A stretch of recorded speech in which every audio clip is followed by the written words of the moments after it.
primera volta al món. Esdeveniment. Martes.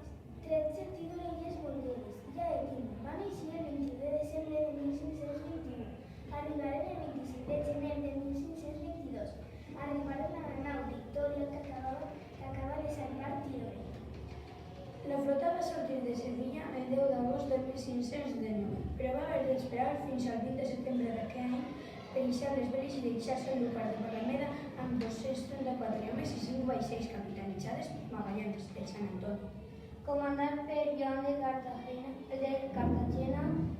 construcció comandat per Gaspar de Quesada i on anava Joan Sebastián Elcano.